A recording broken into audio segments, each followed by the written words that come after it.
What's going on, man? So nandito na ako ngayon sa customer para mag-deliver na tayo ng latex. Yung kinuha natin dyan sa, saan ba yan? High Point, North Carolina, no? And alauna yung appointment, 1:30 na lang hapon ngayon. Waiting pa. Dami rin nagde-deliver dito, no? Yan, nag-unload na yan. Nag-unload na yung puting truck na yan. At saka yung katabi niya, nag-unload. Itong katabi natin, naghihintay. So naghihintay lang ako dito na tawagin para ako naman yung susunod. Pero, ang sistema, no? Sobrang lamig dito ngayon, men. Ito na yung sinasabi nila na -25 na pakiramdam. Pero yung actual lang na temperature is -15 Celsius, no? So sa pakiramdam ay -25 daw. Pero ayos lang dahil nandito naman tayo sa loob ng truck at medyo maganda naman ang ating HVAC.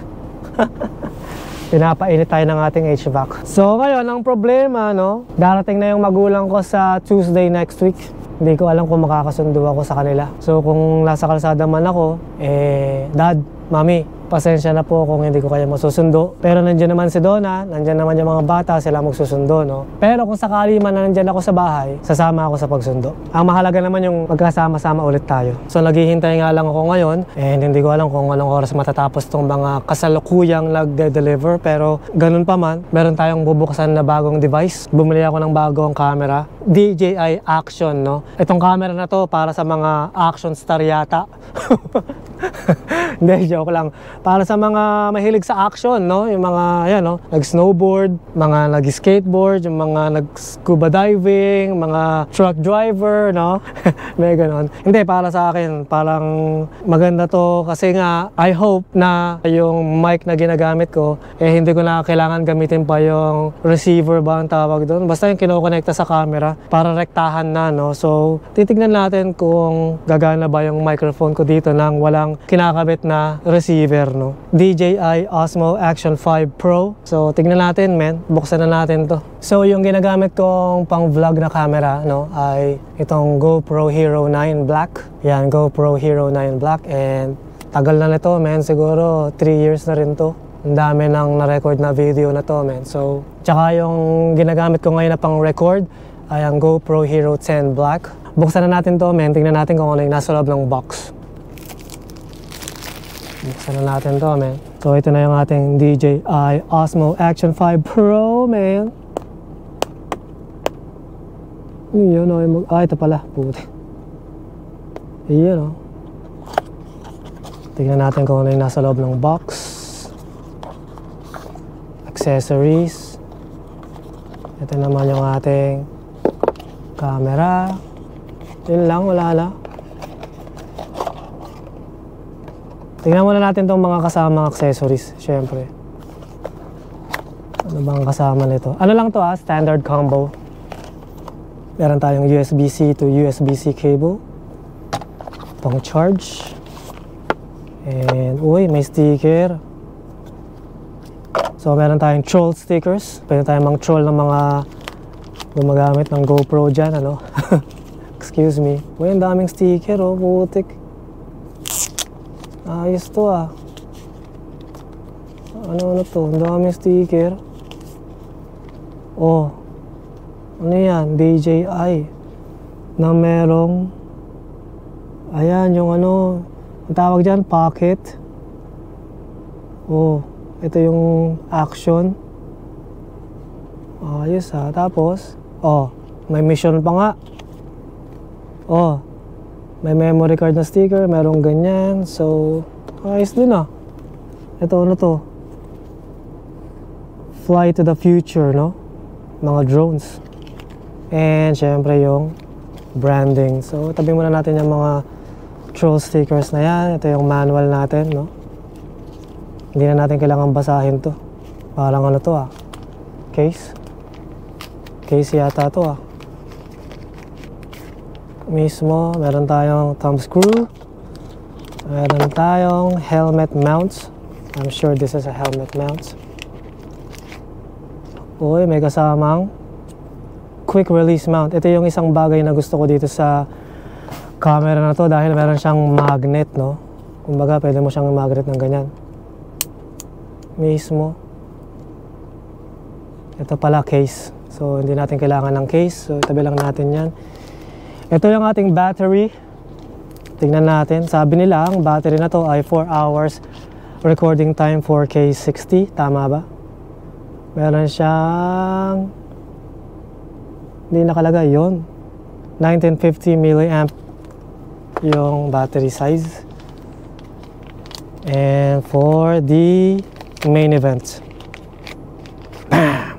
Wow. Wow. Ang ganda, men. Wow. Tighten the lens protective cover before. So tighten the lens protective cover before taking in water. Ano ba to? Cover ba to? Pero ito na nga, no? Ito na yung ating camera. Lagay natin yung ating battery. Ano binubuksan to, men? Sorry, ah. Hindi ko alam to dahil GoPro tayo, eh. Ano to? Push. So kailangan natin basahin yung manual. Ay, ganun lang pala. Ito yung charging port. And then, ito yung ating, ano naman to, up. Iyon, galing. Kabit na natin to, men.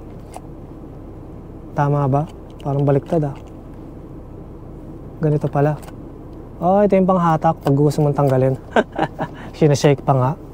So, tignan natin kung bubukas. Iyon, oh. Putik. Ang ganda, no? Wow. Ang ganda. English.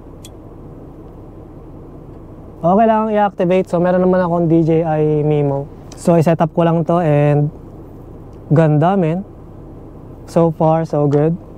So, ito na yung ating camera, men. Wow. So, titestingin ko kung pwede bang ikabit itong quick release mount dito sa GoPro na maliit na tripod. So, uy, pwede. Magkasya, men. Wow, no? Panis. So, ngayon, moment of truth. Bang. Grabe. Ang dali lang niyang i-ano, men. Ang dali lang niyang i-mount. So, kunwari, gusto ko siyang ilagay sa aking dibdib o kaya sa ulo dahil nga magtatrabaho. Tatanggalin lang natin to. Pindutin lang natin itong gilid, dalawang gilid. Squeeze lang natin. Bam!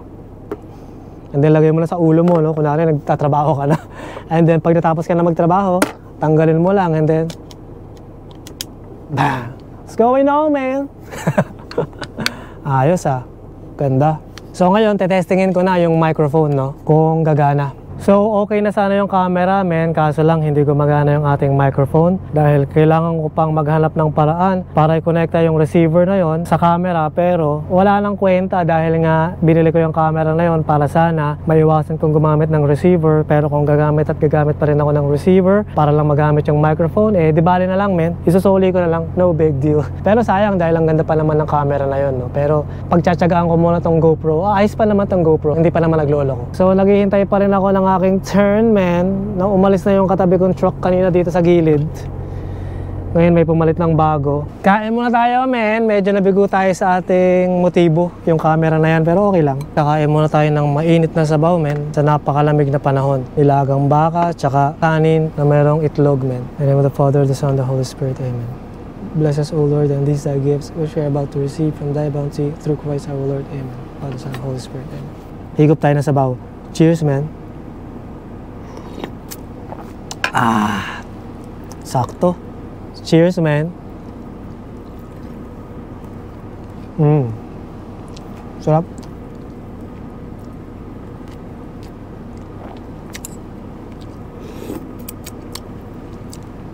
Panalo.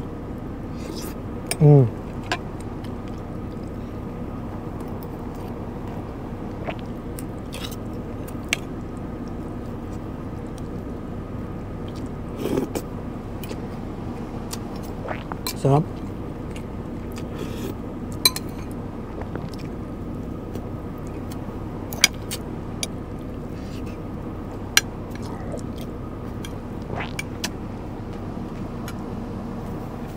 Sarap. Nilagang baka, men. Ah, bulalo pala to, bulalo.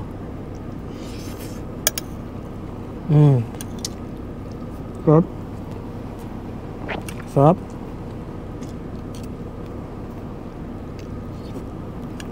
Ang problema, lahat ng tubig ko nag-frozen, men.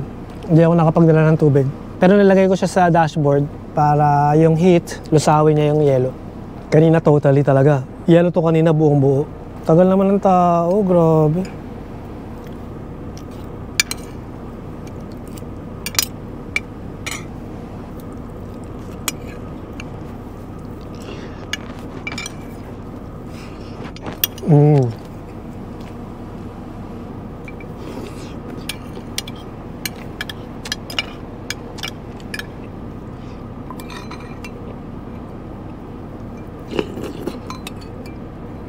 Sarap. Dumating na yung tao.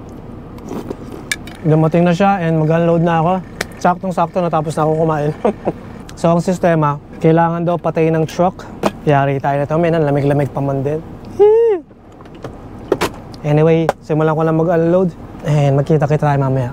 Grabe, ginabi na ako dito, men. Kakasimula lang ni Kabayan na mag-pump ng produkto. Dahil lang nangyari, 3 balde ang naubos niya para testingin sa laboratorio. Pero naging okay na. Kasi yung unang 2 balde, parang pangit yung lumalabas na produkto dahil siguro nga frozen. Pero madalit salita, naging okay naman yung testing. So tinanong ko siya kung gaano ba katagal itong unloading process pagka ganitong malamig, no? Mga 3 oras daw. So 6:00 ng gabi dito at siguro mga 9:00 ako matatapos. Grabe, ginabi na ako dito, men. Si Kabayan ngayon lang nagsimula mag-pump. So, ang nangyari, puro reject yung mga nakuha niyang sample. Kumbaga, inulit-ulit niya, 3 balde nga raw siya sa kakakuha ng sample. Dahil siguro frozen yung linya ng trailer, kaya nung pangatlong balde na, naging okay na yung resulta ng sample.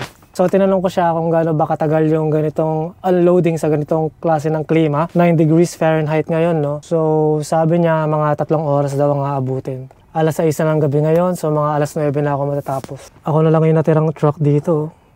Ako na magsasarado ng planta na to, men. Ayan pala ang terminal ng Viva Blue. So yun, hihintayin ko lang itong matapos and tignan natin kung gaano katagal na ito.